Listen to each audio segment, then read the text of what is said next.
All right, welcome back to our studio kitchen on this Food City Friday, making mango cheesecakes with Chef Julie. You always bring the prettiest, most delicious things that we can make at home. Well, thank you so much. And it's so much fun, especially this time of year when you've got so many delicious fruits to choose from, like peaches, for instance. We do see a lot of peaches right now. So you can do a peach version of this same dessert. You can't just buy peach puree, but you can get canned peaches. Ooh. So you take a can of peaches, strain it completely, get as much of that juice or syrup or whatever out of it, put it in your blender, puree it. It makes about a cup.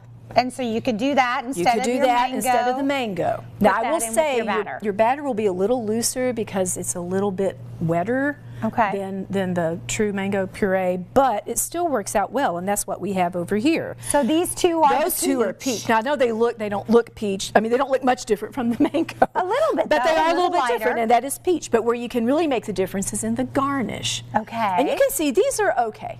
They're okay. I mean, for me, they look pretty stinking these delicious. look amazing. Look at these. See, those look like decorated. A lot of fun. Yeah, those look a lot better, and those are a lot fancier. So, but it doesn't take that much to do that. And so this is obviously your Those are the peach, and that is mango that. on that side. Now, what I like to do when I do a garnish as a baker, because I'm more of a baker than a sugar artist, I want my garnish to reflect what is inside, and I want it 100% edible. Okay. I don't like putting things on there that you got to pick out or that nobody wants to eat. Right. If at all possible, I like it to be that. So it actually complements and goes along with the other flavors that you've constructed. Okay. So that's how I came up with these. So for the mango one, of course, we got to start with whipped cream. And I made my own whipped cream, of course, always which is make your own whipped it's cream. so simple. And you say you just take that and you just whip it. You whip it. I put powdered sugar and vanilla with it. Okay. And the powdered sugar has a little cornstarch in it, so it helps to stabilize the whipped cream a little bit longer as well.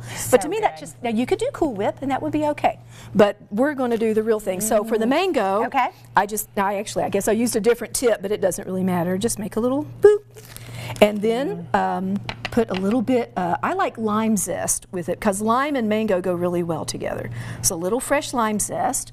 And these are mangoes that are dried mangoes that have a little sugar in them, and you take them and cut them up into little pieces, and you make a beautiful little garnish. I've seen that in the grocery store. Yeah, so that's what this is just a little bit. Instead of fresh mango, I did this because it's just a little more intense, and just sprinkle a few of those, and look how simple that was to do. And it's beautiful. And it's pretty. That's what I did for the wedding, because I was trying to jazz it up, you know. But it also makes it more delicious. And that lime with the mango, I agree, they complement each other so well. They really do. And the ginger, because the ginger snap goes with the mango, and it goes with the peach really well. So the peach, again, just put your little dollop of whipped cream.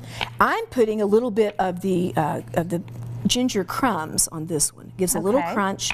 And then just a little small slice of fresh peach, or you could put two if you got too small, like that. Oh, how And there lovely. you go. Would you like to try? Oh, wow. Oh, this is my favorite part. Okay, I love these little piping bags. And of They're course, so you much did fun. all the work for me. I know, but it's the fun part, right? We'll see. Okay. Yeah, you can put as much or as little as you want. And if you notice, sometimes these sink down a little bit. Just put whipped cream on there, and they look. No one How'd knows. I do? That's great. It's like a little mountain. It is. It's great. Cute? Yeah. Can I do this one do too? that one too. I'm just so Absolutely. excited. Yeah. Oh. It's real simple. Made my day. It's the simple things in life. Now, let's say that you have one of those cans of whipped cream. You can do it, but only do it right before you serve. Because the canned ones have a lot of air in it and they deflate really fast. Even a half hour later, it will not look good. Is that the difference? There's a lot of air in it. Like even these. Right. See, those I did those a few hours beautiful. ago. Right. I did those earlier today. But yeah, the other stuff just. So if you get the can, it's okay, but just do it right as you're going to serve it. If you wait even 30 minutes, it's deflated and it just doesn't look good. So just leave it like this until after till you're ready to serve. Till you're ready to serve. Okay. And keep them cold till you're ready to serve. Now you can decorate. You can do whatever garnish you want to do. And I love that you did the lime zest. Yeah, the lime zest really, I think it helps add just another little flavor. It is cute. How did they go at the wedding? I bet they were very popular. And again, the mango, the husband is Indian, so I think for him that was, you know, a flavor combination that he was used to. Right here, okay. And I was going to say too, I forget that you've got your special crust on the bottom. I got the special crust on the bottom. Yeah, that's right in there. Delicious when you pull that out. Let's just do that. We'll get brave and pull one apart, and you can see the special crust that's under there. See? Doesn't that look yummy? And then you can just, of course, enjoy it and eat it. Pop it in your mouth. Yep. You just can.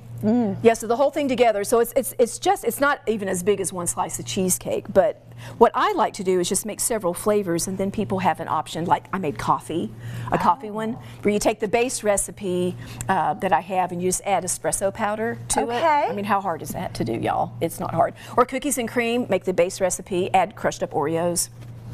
I mean, there's ways you can play with flavor. And you're adding that in the batter, or adding it? Yeah, no, adding it in there. In the batter. That's all you got to do. So that's the thing I love to do. Find a base recipe. Now this is my base recipe when I'm adding a liquid, like a pumpkin cheesecake. It's the same recipe, but I do 2/3 cup of pumpkin, and then I'll add some pumpkin spice. But see, once you get, it's not. And you saw how quick, even without the right equipment, how quick that was. She still made it come together, and it looked fantastic. And it only bakes about 25 minutes. It's not like a big cheesecake that you got to water bath and cook it for an hour, leave the oven closed for an hour, then take it. You don't have to do all that. Little bits, and you can store them in these just like a cupcake. Keep them cold until you're, close to ready to serve.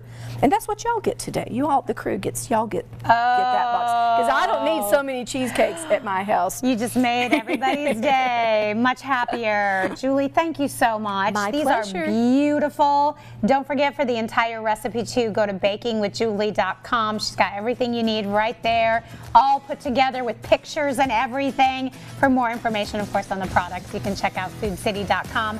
Julie, thank you so much for joining us on this Friday. Happy Friday. All right, we'll be back with more right after this.